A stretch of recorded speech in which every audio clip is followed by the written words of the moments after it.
Salut à tous, je m'appelle Thomas Boivin et je vais réaliser cette interview pour Poker One. Je vais me présenter en quelques mots. Donc j'ai 30 ans, j'ai étudié ingénieur civil à la Polytech de Mons, mais je n'ai jamais exercé.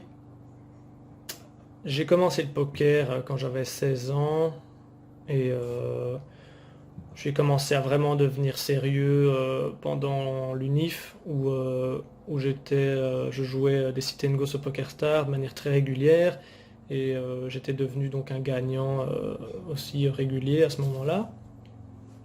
Ce qui m'a poussé à la fin de mes études à me lancer pro pendant un an et à voir comment ça se passait. J'ai adoré la liberté, j'ai adoré évidemment le fait que je pouvais consacrer tout mon temps au poker, etc. J'ai continué de jouer donc des sit and go principalement pendant plusieurs années. D'abord les 18 joueurs, ensuite les 6 joueurs turbo et puis les 6 max hyper turbo. Je suis passé un petit peu par du cash game sur des sites étrangers, mais rien de très sérieux. Il y a environ 3 ans, je me suis converti en joueur de tournoi. Et donc depuis ce moment-là, je consacre mon plein temps au MTT, online et live. Ensuite, quelle est ta routine online pré-session et post-session, donc cooldown? Alors concernant la pré-session, donc j'ai une routine matinale que j'applique tous les jours qui, qui se constitue en premier lieu hydratation, ensuite méditation, donc ça c'est les deux qui ne changent pas d'ordre, qui sont toujours au début de ma journée. Et puis selon si je vais jouer ou si je vais étudier ou si je suis en vacances par exemple, le reste va un peu dépendre, mais ce que j'essaye d'inclure vraiment tous les jours, c'est du sport. Donc ça peut être très rapide, ça peut être 10 minutes, même 6 minutes de Tabata ou de HIIT, mais pour oxygéner le corps et le cerveau. Une douche froide, donc ça fait 1 an et demi que j'ai pas pris, que je prends une douche froide tous les jours. Je prends une douche chaude aussi avant, mais douche froide vraiment très bon pour le système immunitaire.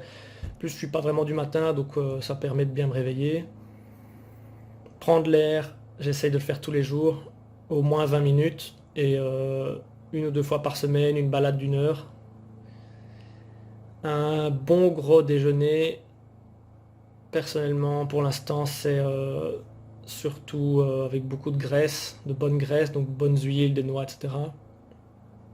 Et j'essaie d'inclure aussi tous les jours une demi-heure au moins de développement personnel, c'est-à-dire lire à propos de sujets autres que le poker, donc investissement, nutrition, sport, de manière générale, la santé, ou alors ça peut être même un peu plus spirituel, du style le bonheur de tous les jours, la gratitude, etc. Je pense que en tout cas personnellement, j'ai vu des effets incroyables juste par adoption de ces petites habitudes. Au niveau du cooldown, alors je pense que c'est important s'il y a des mains qui ont posé problème ou qui restent un peu coincées dans la tête, j'aime bien avoir une petite session d'étude très rapidement, ça peut être même 5 ou 10 minutes, juste pour revoir les mains ou la main qui a posé problème et fermer cette porte pour ne pas qu'elle reste ouverte et qu'elle m'embête entre guillemets dans mon subconscient pendant mon sommeil, etc. Ensuite, une période de détachement, donc où physiquement il faut quitter l'ordinateur et mentalement il faut faire autre chose. Il faut faire quelque chose qui n'est pas du tout lié au poker. Donc perso, j'apprends le japonais pendant 10 minutes par exemple, enfin, un truc complètement différent. Et ensuite finalement méditation. Donc ça c'est les trois choses qui pour moi marchent vraiment bien, qui me permettent de me mettre dans un état beaucoup plus relax, de profiter de la vie en dehors du poker, que ça se passe bien ou pas bien, et qui aident aussi mon sommeil. Alors ensuite, travailles-tu ton jeu ou travailles-tu encore ton jeu? As-tu pris un coach technique ou mental? Alors oui, je travaille mon jeu plus que jamais.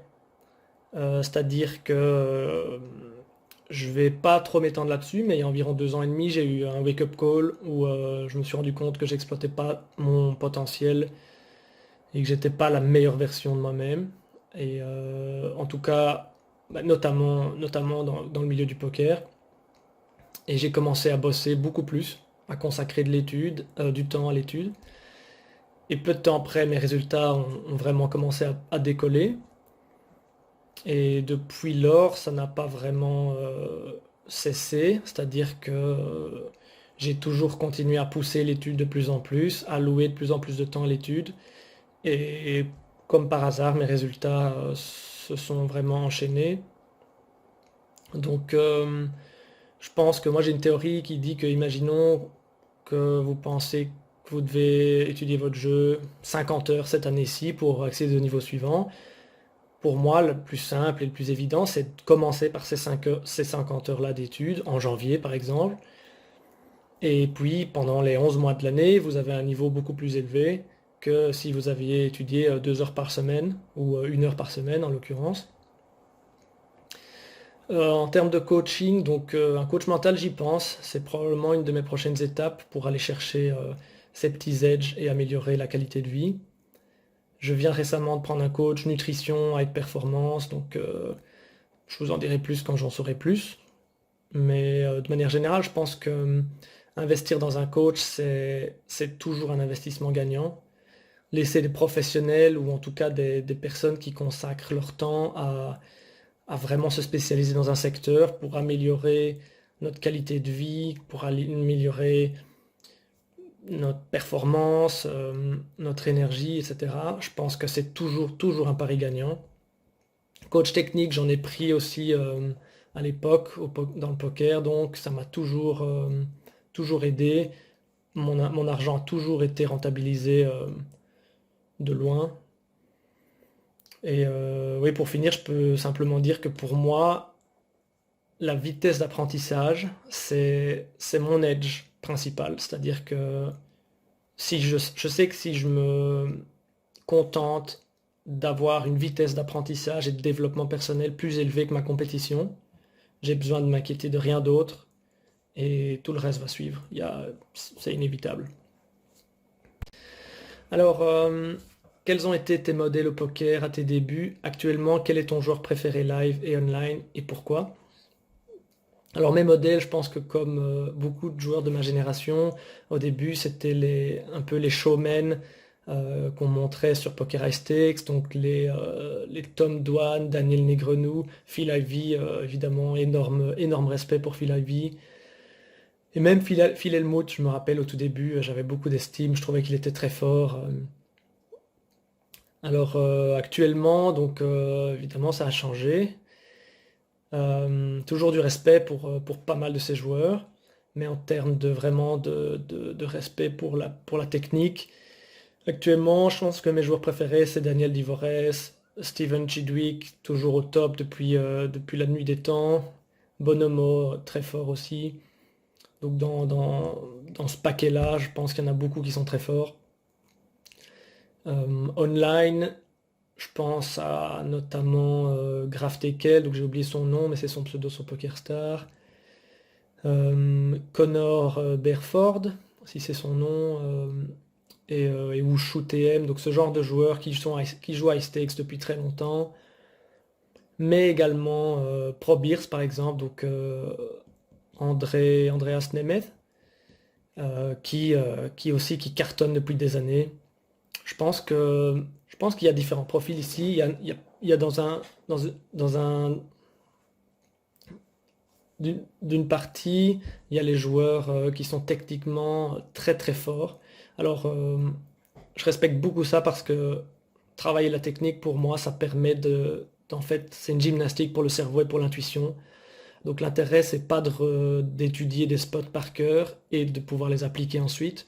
C'est vraiment de comprendre le jeu dans son ensemble, comprendre les concepts qui interagissent les uns avec les autres, pouvoir vraiment manipuler à tout niveau le jeu du poker et pouvoir réagir à chaque situation de manière optimale, c'est-à-dire d'exploiter un maximum les erreurs de nos adversaires, de les mettre le plus possible en difficulté. Et donc c'est pour ça que je pense qu'il y a plusieurs profils qui réussissent. Il y a les joueurs qui sont purement techniques. Je pense notamment peut-être Bonomo,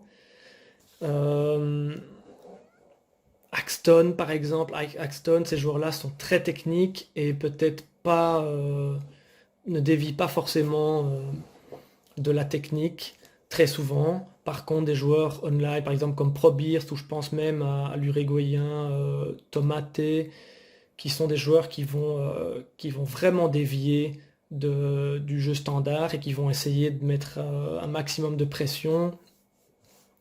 Ces joueurs-là ont énormément de réussite, donc j'ai aussi beaucoup de respect pour eux. Les joueurs de poker parient souvent sur tout et n'importe quoi, toi aussi. Si oui, cite-nous un pari sympa que tu as perdu et un que tu as gagné. Alors je ne parie pas en casino, etc. Je ne gamble pas. Par contre, c'est vrai que j'ai eu ma dose de paris un peu loufoque. Euh, je pense que un des plus sympas que j'ai en tête, c'est le pari avec Michael Gatti, donc que ce pari est toujours en cours, donc je dois toujours le réaliser, et je suis censé manger 600 huîtres en 1 heure. Personnellement, je suis 100% certain d'y arriver. Pour moi, tout est dans la tête.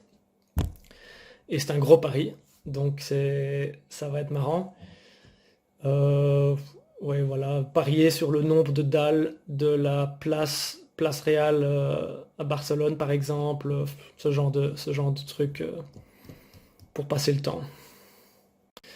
Un petit mot sur la fiscalité dans le monde du poker. Ton avis, tes solutions et tes conseils pour les jeunes joueurs qui veulent devenir pro. Alors, mon conseil de manière générale, c'est faites les choses bien. Faites les choses, suivez les règles. Et si vous n'aimez pas les règles, changez de pays pour trouver des nouvelles règles. Ça, ce serait mon conseil général. Si vous décidez de rester en Belgique, gardez trace d'absolument tout. Donc évidemment vos buy-in, vos frais, mais aussi toutes les transactions que vous faites, tous les stackings, toutes les pertes. Tout ça doit vraiment être officiellement écrit. Il faut qu'il y ait des accords, il faut qu'il y ait des transactions bancaires et il faut que vraiment vous gardiez trace de tout. Je pense que créer une société, c'est sûrement une bonne option. Et avec tout ça, en faisant les choses bien, il y a moyen de s'en sortir sans être trop, entre guillemets, handicapé par les taxes. Mais les taxes en Belgique, c'est pas du tout au point. Le système est pas très fair. Je ne suis pas contre la taxation par principe. J'ai évidemment bénéficié, étant jeune, étant vécu en Belgique, du système de multiples façons, mes parents également, etc. Donc je suis reconnaissant à ce niveau-là. Mais il faut avouer que le système actuel ne permet pas à un joueur pro de vraiment de s'en sortir. Et donc voilà, il faut mettre ça au clair. Et si pas, il faut aller voir ailleurs pour avoir un meilleur système. Quel est ton rêve pokeristique encore à accomplir? Ah, évidemment, bracelet WSOP. Donc je suis passé assez près 2 fois. J'ai fait deuxième et troisième. Mais j'ai bien l'intention de gagner plus de bracelets que Davidi et Michael. Et ça commence cet été. Ça commence demain en fait.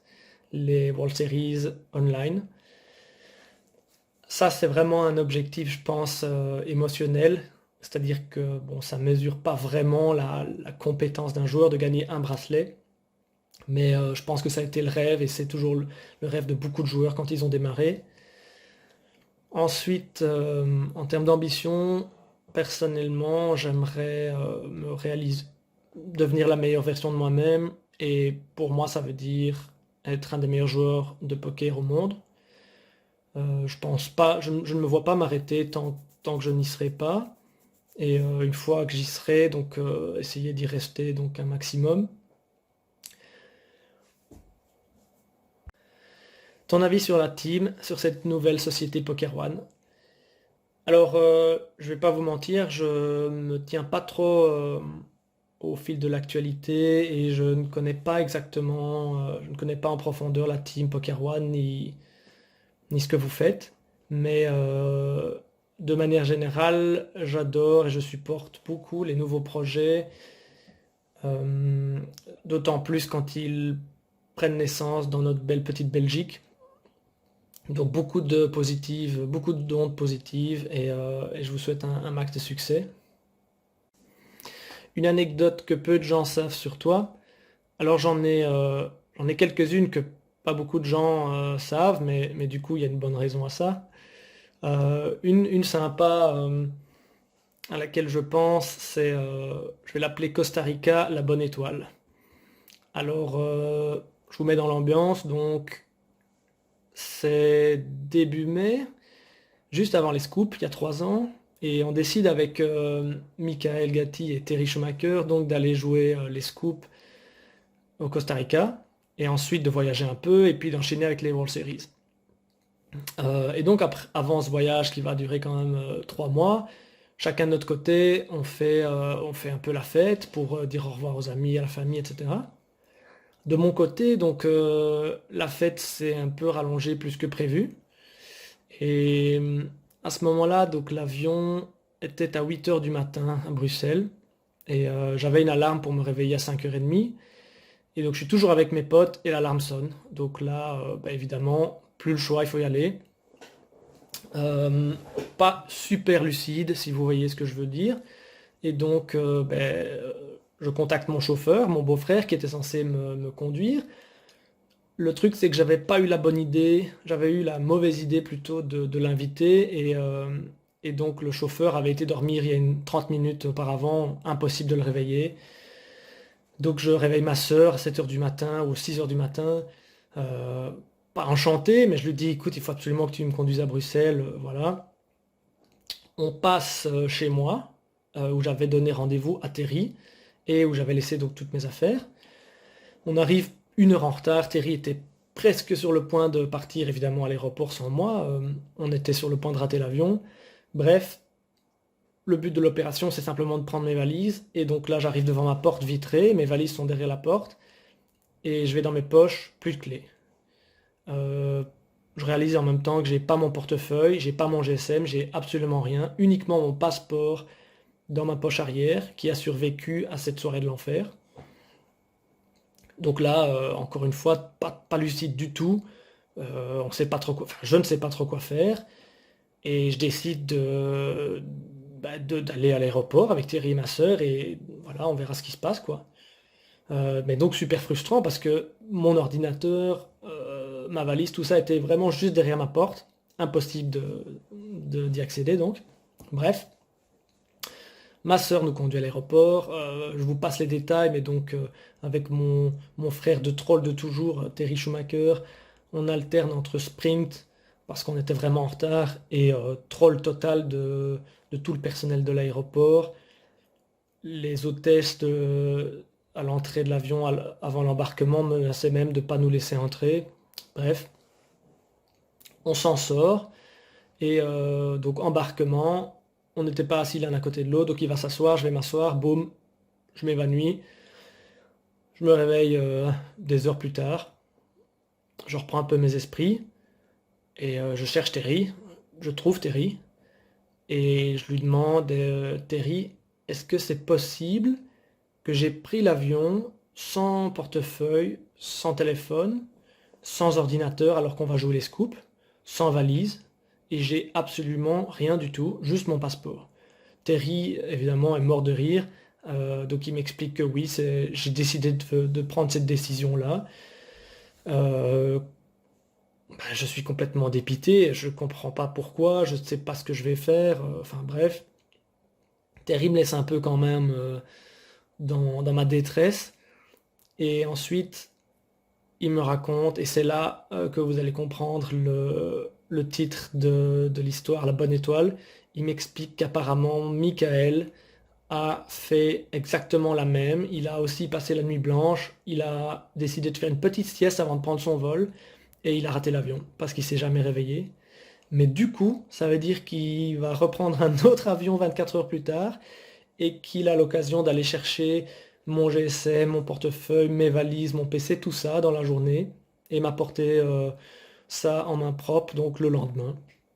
Et donc me voilà, encore une fois, sauvé par ma bonne étoile. Voilà, j'espère que vous avez aimé cette interview. Je vais finir ça en ajoutant un petit mot sur ce qui me tient à cœur en ce moment. C'est vraiment ce que j'essaie d'orienter mes amis et ma famille à faire, c'est de consacrer du temps au développement personnel. Alors, ça peut commencer vraiment, vraiment très bas, c'est-à-dire 5 minutes le matin, pas plus, et y aller progressivement.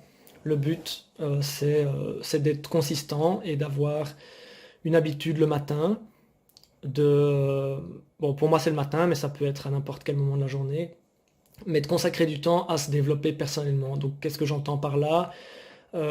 Pour les jours de poker, mais aussi pour tout le monde, c'est travailler son mindset par exemple, donc sa mentalité, lire des bouquins à propos des bonnes habitudes ou apprendre un nouveau sujet, apprendre à propos de d'investissement. Euh, il y a des livres ou il y a même des cours online pour trouver sa vision ou ses passions, ce que il y a aussi par exemple, bon moi j'appelle ça spiritualité, c'est pas croire en quelque chose, mais c'est par exemple travailler sur le bonheur de tous les jours, travailler sa vision d'esprit, sa positivité, etc. Donc tous ces domaines qui sont finalement des domaines de la vie de tous les jours. Personnellement, ça a changé ma vie quand j'ai commencé à y consacrer du temps. Et comme je dis, ça peut vraiment être 5 minutes le matin de méditation, 10 minutes de lecture, et voilà, vous commencez comme ça. Moi, perso, ça a changé ma vie. Je suis plus heureux que jamais et moins inquiet que jamais, etc. Et en fait, je me rends compte que plus je lâche prise, plus j'apprécie ce que j'ai, plutôt que ce que je n'ai pas ou ce que j'aurais pu avoir, plus, etc. Plus je suis positif, plus finalement le succès derrière suit aussi. C'est plus facile de performer à son meilleur niveau. Ça améliore, bon, ça améliore la santé, le système immunitaire, la rétention d'informations, etc. Et donc voilà, juste commencer petit et rappelez-vous que la chose la plus importante au monde, c'est vous, c'est votre corps humain, c'est votre mental, c'est votre cerveau, c'est votre subconscient, c'est ce qui va vraiment vous porter jusqu'à 80 ans, 100 ans ou 200 ans, je ne sais pas jusqu'à quand vous voulez vivre. Mais donc voilà. Allez, salut à tous et au plaisir de vous voir à la table de poker, peut-être du main event des World Series. Ciao.